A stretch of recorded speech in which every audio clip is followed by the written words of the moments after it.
নজর রাখবো বাংলার দিকে। ফের একবার তুমুল বিক্ষোভের মুখে পড়েছেন কুমারগ্রামের বিধায়ক মনোজ উরাও। বিজেপি বিধায়ককে বাঁচাতে মাঠে নেমেছে কেন্দ্রীয় বাহিনী। কেন্দ্রীয় নিরাপত্তা রক্ষীর আগ্নেয়াস্ত্র টেনে নেবার চেষ্টা হয়েছে বলেও জানা গেছে। যাবো বিস্তারিত, আমাদের সঙ্গে যুক্ত হয়েছে প্রতিনিধি টুপাই হোর। টুপাই, কি জানতে পারছো?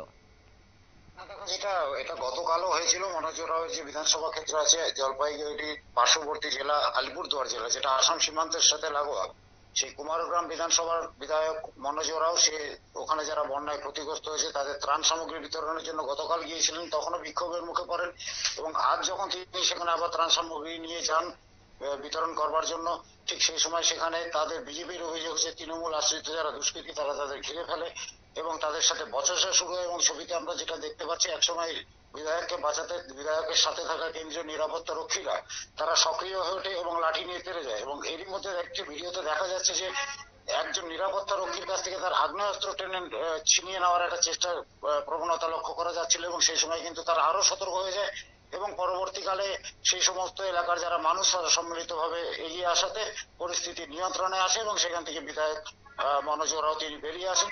বারবার বিজেপির পক্ষ থেকে একটা অভিযোগ করা হচ্ছে যে তৃণমূল দুষ্কৃতীরা তাদের ত্রাণ দিতে বাধা দিচ্ছেন, যদিও তৃণমূল কিন্তু এই পেছনে বিজেপির গোষ্ঠীদ্বন্দ্বের কথা উল্লেখ করেছেন। তাদের বক্তব্য যে তৃণমূল কোথাও কাউকে ত্রাণ দিতে বাধা দেয়নি। ধন্যবাদ। অর্থাৎ সোমবারের পর মঙ্গলবারও ফের একবার বিক্ষোভের মুখে পড়েছেন বিজেপি বিধায়ক মনোজ উরাও। কুমারগ্রামের বেথির বাড়িতে ঘেরাও বিক্ষোভ হয়েছে এবং বিধায়কের অভিযোগ হচ্ছে যে বিক্ষোভের নেপথ্যে তৃণমূলের কর্মী সমর্থকরা রয়েছে। তাদের দাবি যে তিনি ত্রাণ দিতে গিয়েছেন, কোন রকমের রাজনীতি করতে যাননি, কিন্তু তারপরও তাকে ঘিরে ব্যাপক বিক্ষোভ চলেছে।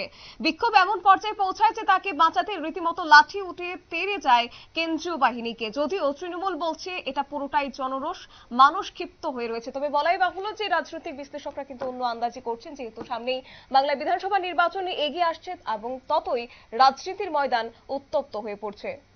নিয়ে নিচ্ছি ছোট্ট একটি বিজ্ঞাপন বিরতির, সঙ্গে থাকুন।